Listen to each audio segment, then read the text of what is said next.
All right, everybody, welcome back.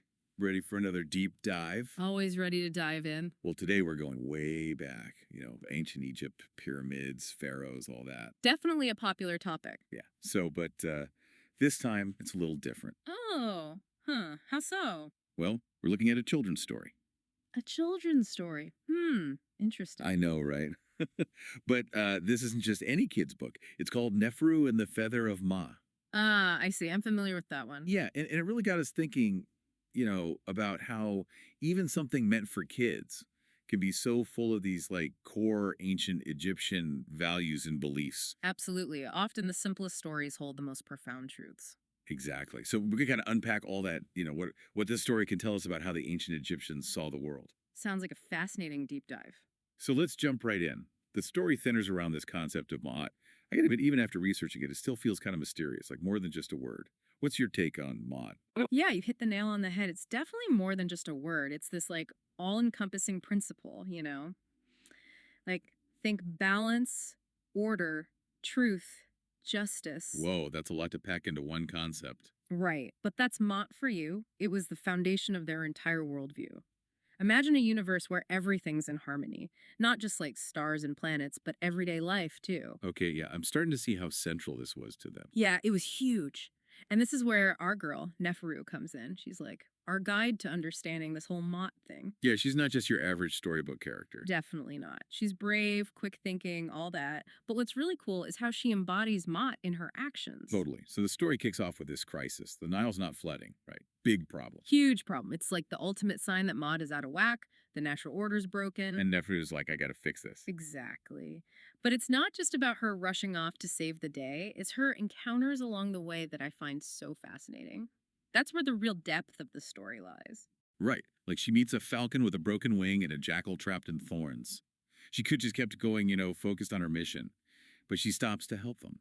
Why include those details? That's the brilliance of the story. Those seemingly small acts of kindness are actually huge demonstrations of Mott in action. So it's not just about this big cosmic balance, but also how we treat each other, even in those small everyday moments. You got it. And that's where Neferu really shines. She shows us that Mott isn't just about grand gestures or rituals, it's about how we interact with the world around us in every single moment.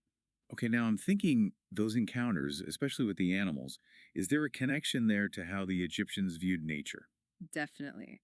The ancient Egyptians had this deep respect for nature. They saw everything as interconnected, right? The Nile, animals, people, all part of this delicate web. Ah, so when Neferu helps those animals, it's not just kindness, it's about understanding that everything's connected. Helping them helps restore balance to the whole web. Exactly. It's a powerful reminder that our actions have ripple effects, even today. Totally. And speaking of interconnectedness, we can't forget the Nile itself. It's like a character in the story, right? More than just a river, for sure. It was the lifeblood of Egypt. Its rhythm dictated everything. Their agriculture, their survival, everything depended on it. So when the Nile doesn't flood, it's not just a drought, it's like this major symbol of chaos. Exactly. It's like a metaphor for the environmental challenges we face today. Yeah. Their dependence on the Nile mirrors our dependence on a healthy planet. Just like the Nile's flooding was vital for their ecosystem, our actions today impact the delicate balance of our environment. That's a pretty powerful parallel. And speaking of powerful symbols, we got to talk about that feather, the feather of Mahat, right? What's the deal with that? Ah, yes, the feather. Iconic, isn't it? So it's key to understanding the afterlife judgment, a huge concept for them. The belief was after you die, your heart gets weighed against this feather. Whoa, like a cosmic scale.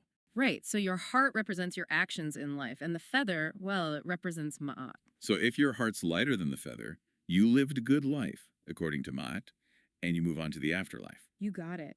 A pretty high stakes weighing ceremony, wouldn't you say? No kidding. So essentially, Neferu, by embodying Maat, by restoring balance in the physical world, she's also ensuring her heart will be lighter than the feather, right? Precisely. The Nile's return signals the restoration of Ma'at, and that's all thanks to Neferu's actions. It's a reminder that how we live our lives, how we align with those principles, it matters. Okay, so we've gone deep into this children's story, uncovered all this ancient wisdom. But what's the takeaway for us today? Thousands of years later, what can we learn from this whole idea of Ma'at? It might sound cliche, but I think it offers a blueprint for a more meaningful life, a more balanced life. Just like Neferu shows us, it's not about these huge heroic acts. Right, it's the little things, the everyday choices. Exactly. Matt encourages us to think about how we treat others, how we impact the environment, how we choose to live each day. Every little act of kindness, of seeking balance, it all adds up. It all contributes to something bigger. That's actually really inspiring.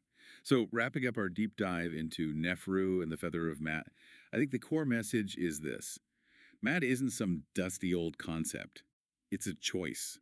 And it's a choice we make every single day. It's about being mindful, compassionate, understanding that we're all part of this delicate web of life. Beautifully said. So, as we all go about our day, maybe ask yourself, how can I bring a little more Matt into my world? What little acts of balance and kindness can you contribute? Because you never know, even the tiniest action can have a huge ripple effect. Exactly. Never underestimate the power of small acts. All right, until next time. See ya.